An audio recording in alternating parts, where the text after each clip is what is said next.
अस्सलाम वालेकुम। अच्छा स्टूडेंट्स, रात एक स्टूडेंट ने क्वेश्चन किया था कि सर जो सिंपल लीनियर रिग्रेशन जब हम यूज़ करते हैं तो इसमें कमांड्स क्या-क्या होते हैं और ये टेबल किस तरह मतलब है कि दिखाए जाते हैं और स्पेसेस के जो कमांड्स होते हैं वो कहाँ पे होते हैं?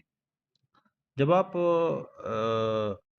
लीनियर रिग्रेशन अप्लाई करेंगे स्पेसेस पे तो सबसे पहली बात ये है कि आपकी 2 वेरिएबल्स होने चाहिए, जिस तरह आपको नज़र आ रहा है। डिपेंडेंट वेरिएबल एक होना चाहिए और एक इंडिपेंडेंट वेरिएबल होना चाहिए। और याद रखें, अक्सर स्टूडेंट, अक्सर रिसर्चर्स यहाँ पे गलती कर जाते हैं। लीनियर रिग्रेशन में आपके दोनों वेरिएबल्स जो हों, वो स्केल लेवल के हों, यानी एटलीस्ट इंटरवल या रेशो लेवल के वेरिएबल्स हों।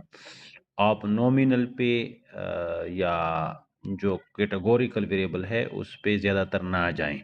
अगरचे आप लॉजिस्टिक रिग्रेशन में कैटेगोरिकल वेरिएबल को as a dependent variable use कर सकते हैं। लेकिन दोबारा सुनें, लीनियर रिग्रेशन के अंदर आपके दोनों वेरिएबल्स डिपेंडेंट और इंडिपेंडेंट वेरिएबल न्यूमेरिक्स होने चाहिए, यानी स्केल लेवल के होने चाहिए। तो ये आपके सामने एक डिपेंडेंट की विंडो खुली होती है और एक इंडिपेंडेंट की विंडो खुली होती है। यहाँ लेफ्ट साइड में आपके वेरिएबल्स होते हैं, यहाँ से आप ले आते हैं डिपेंडेंट वेरिएबल को डिपेंडेंट बॉक्स में और इंडिपेंडेंट वेरिएबल को इंडिपेंडेंट बॉक्स में ले आते हैं। फिर यहाँ पे आप स्टैटिस्टिक अप्लाई करते हैं। जब आप स्टैटिस्टिक को क्लिक करते हैं, जब आप इस स्टैटिस्टिक को क्लिक करते हैं, तो आपके सामने ये वाला ऑप्शन आ जाता है।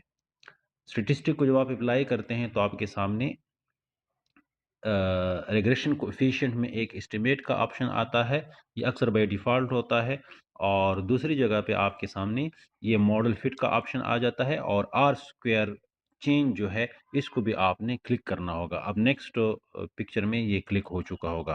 अब देखें, तो ये आप जो अगर आप ग्राफ़ बनाना चाहते हैं, तो आप एक्स और वाई में ये भी लेके आना चाहते हैं। वाई जो होता है वो आपका डिपेंडेंट वेरिएबल होता है, इसको आप याद रखें। वाई अक्सर आपका डिपेंडेंट वेरिएबल होता है, तो इसके बाद ये आपके सामने ये आ जाएगा। ये स्टैटिस्टिक के अंदर अगेन आपका डिपेंडेंट इंडिपेंडेंट वेरिएबल नज़र आना चाहिए। तो ये जब आप सारे कमांड्स करके ओके करेंगे, कंटिन्यू करेंगे, तो आपके सामने ये चीज़ खुलेगी। 3 टेबल्स खुलते हैं आपके सामने। एक मॉडल समरी का टेबल होता है, एक एनोवा का टेबल होता है और नीचे कोएफ़िशिएंट का टेबल होता है। अच्छा, अब इसमें कौन-सी चीज़ आपने पढ़नी है? आर, आर स्क्वायर और एडजस्टेड आर स्क्वायर को आपने पढ़ना होता है। ठीक हो गया?